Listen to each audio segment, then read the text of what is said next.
ओम नमो भगवते वासुदेवाय। आज का जो प्रसंग है यह बड़ा ही दुर्लभ प्रसंग है। महाभारत के समस्त दुर्लभ से दुर्लभ प्रसंगों में से आज का प्रसंग दुर्लभ है। जिस समय भीष्म पितामह देह त्याग कर रहे थे, शरीर को छोड़ रहे थे, स्थूल शरीर को छोड़कर और स्वर्ग जा रहे थे, तो उस समय यह उन्होंने चमत्कारिक जो प्रसंग सुनाया था एक बार जरूर सुने। महाभारत ग्रंथ का यह प्रसंग अति कल्याणकारी है। सुनिए। भीष्म द्वापर युग के सच्चे पूर्ण ब्रह्मचारी तथा सत्यवादी थे।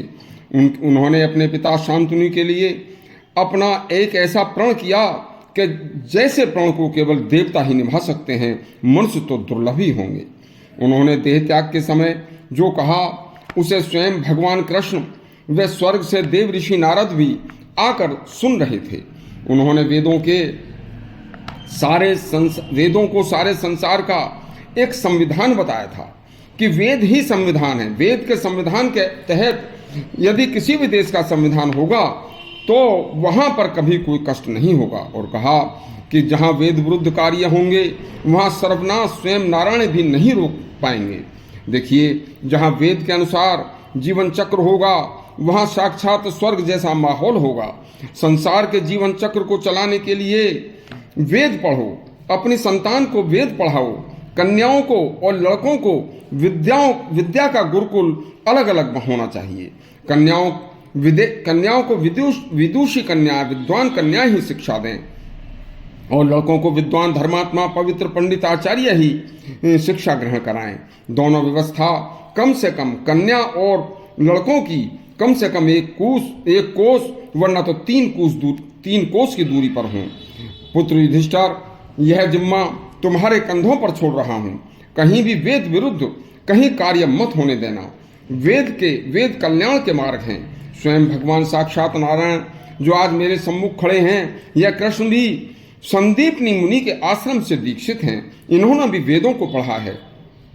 हे प्रभु, अब मुझे आज्ञा दें। और उन्होंने आंखें खोलकर चारों तरफ जो देखा तो मेघ के समान गंभीर वाणी में युधिष्ठिर का हाथ स्पर्श करके कहा, बेटा, आज मुझे 58 दिन इन बाणों से बिंधे हुए शरीर से बीत चुके हैं, जो मुझे 100 वर्ष की भांति प्रतीत हुए। इस समय चंद्रमास के अनुसार माघ महीना है, शुक्ल पक्ष है और मृत्यु देह के लिए अति शुभ समय है।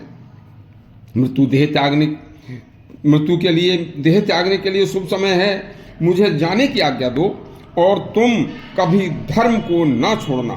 फिर अति सुंदर वाणी में व्यास जी वे महात्मा विदुर, देव ऋषि नारद, धृतराष्ट्र गांधारी की ओर बड़े ही स्नेह से निहारा और कृष्ण की ओर देखकर बोले।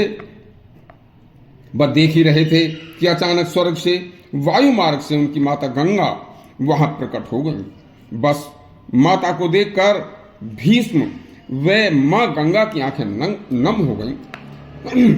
तब माहौल बहुत ही शोकग्रस्त हो गया था।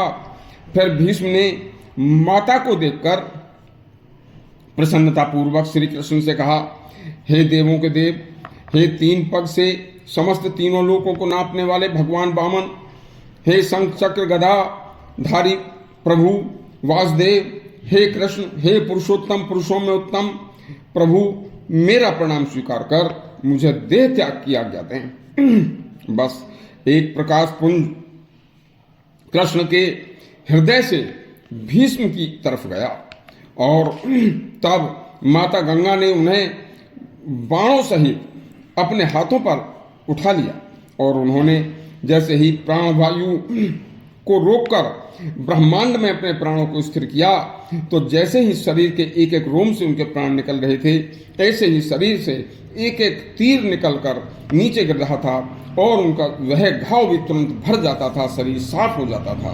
फिर क्षण भर में ही भीष्म ने शरीर के सभी द्वारों को रोककर अपने मस्तक में ब्रह्मांड में अपने प्राणों को स्थिर करके फिर उनके मस्तक में एक ब्रह्मरंध्र हुआ, जिसमें से एक उल्का की भांति तेज प्रकाश की लौ निकली और देखते ही देखते सभी की आंखों से वह लौ ओझल होकर प्रकाश जो था वह आकाश में लुप्त हो गया। ऐसा अलौकिक चमत्कार स्वयं उपस्थित लोगों ने देखा भगवान कृष्ण ने माँ गंगा की गोदी से उनके पार्थिव शरीर को नीचे लेकर हरिकुशा घास पर लिटाया। इसके बाद गंगा पुत्र की पवित्र जीवन शैली व भक्तिपूर्ण जीवन का व्याख्यान करके पांडवों से उनका चंदन की लकड़ी घृत सामग्री के द्वारा शरीर को होम करने की आज्ञा दी।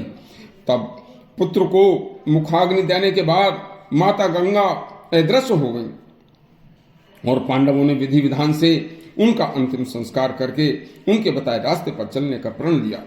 यदि आपको यह हमारा प्रसंग अच्छा लगा हो तो हमारा चैनल सब्सक्राइब करें और घंटे दबाएं। धन्यवाद।